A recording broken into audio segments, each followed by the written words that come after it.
Fam, support this Josh. Let's go. Let's get it. It's hump day. It's Wednesday. Taking out a few minutes. Fam, look. Last night, 12 o'clock, everybody should know there's a tariff fight going on. I gotta be careful with my words. There's a tariff fight going on between the consumers and the producers.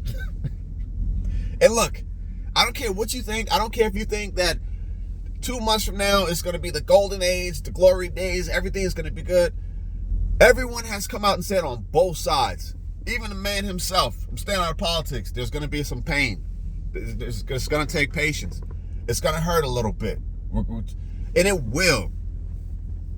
Fam, all I'm saying in this video, if you don't have time to watch the whole thing, is to stock up your pantry. Now, the basics, flour, sugar.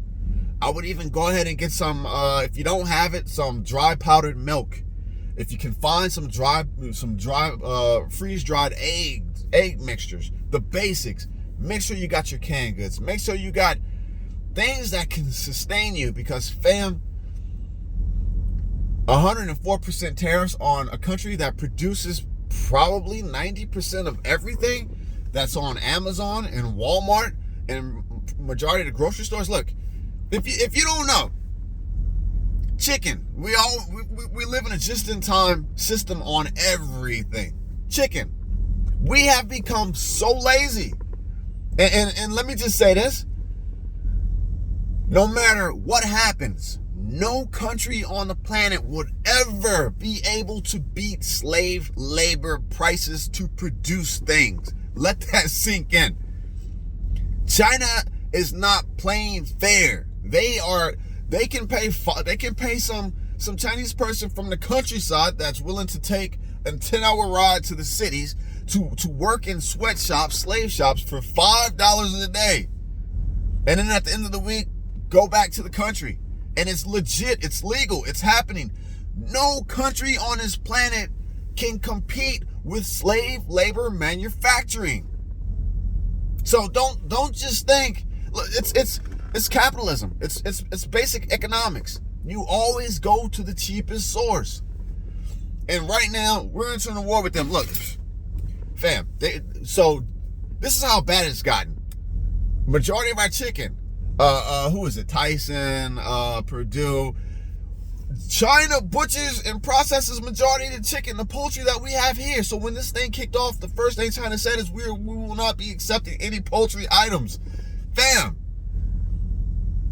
we actually ship chickens. So like Casey Littlewell said, the chicken that we're eating is probably 3 to 4 months old. Just they freeze it, send it over, unfreeze it, butcher it, do whatever they gotta do, make it look pretty, package it, freeze it, and send it back over. And then it sits in the grocery store shelves. We don't even butcher enough poultry to provide it for ourselves in this country. And that's just chicken. So please, fam, this weekend, I was talking to my dad. He ain't really like on the whole prepping thing or whatever, but he said, just from us talking, he said, yeah, I think it's time for people to just go ahead and fill up their pantries and fill up their deep freezers. And I'm like, that's what I've been saying. Fill that pantry up to the gills while you can, because we don't know where this is going, fam. Last night, 12 o'clock, this whole thing hit. I don't know how China negotiates. I don't know how China deals. I know they don't have a 4-year cycle and then a changing of the guard. So they do play the long game. Look, they're just coming in and out with just boxes of stuff, man. They know what time it is. They're stacking up their pantries. Big bags of rice. Fam, stock that pantry. Rice. Look.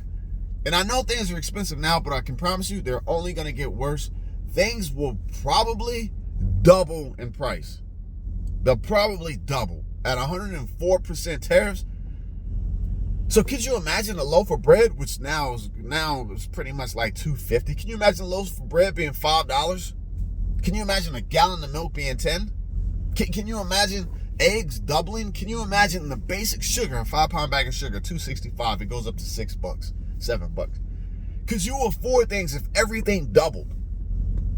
The chicken, listen, China said they're gonna stop taking in a chicken. So I'm gonna tell you how this works. So they stop taking chicken. You're like, oh, okay, whatever. Probably 2 weeks.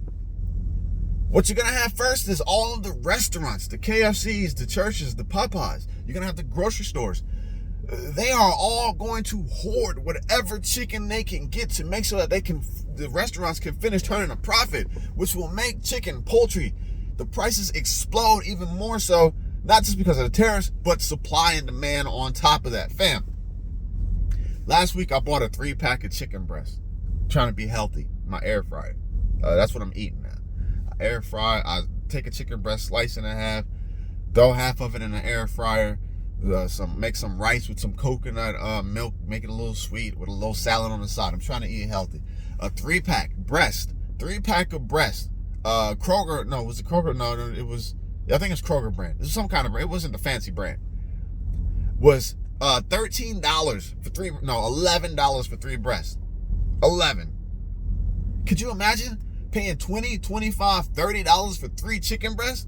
The meals are going to be like, you're going to take a chicken breast and cut it into 4ths, and a quarter of a chicken breast is going to be your protein with your meal.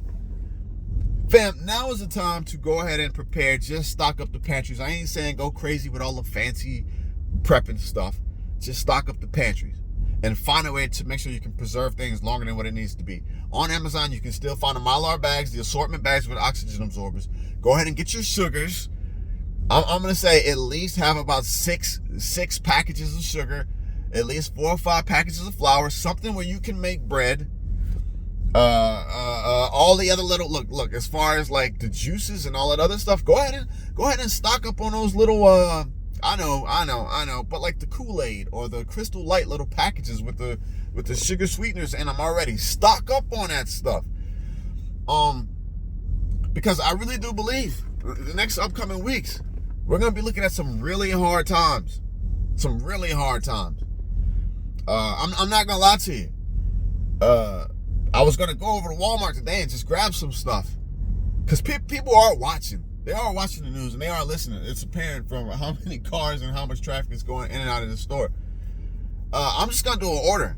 On a pickup order from Walmart. I'm going to do a pickup order with like 6 things of rice. 6 things of sugar. I'm stocking up the pantry, and I already have this stuff. I already have it. So I'm going to tell you, don't sit back and just think that everything's going to be okay. Now, a lot of us people who've talked about preparedness, you already have this stuff. That's cool. All I'm simply saying is while you can still get it, while it is still somewhat affordable, now might be a good time to get these things because we don't know what next week's going to look like. China's not backing down. We don't know what next month is going to look like. China's not backing down. So take your what is it? Self-sustaining, your self-preparedness. Take that into your own hands now and just go fill up the pantry if you can. Things are expensive. Some people can't fill up the pantry, and I understand. Just do the best you can.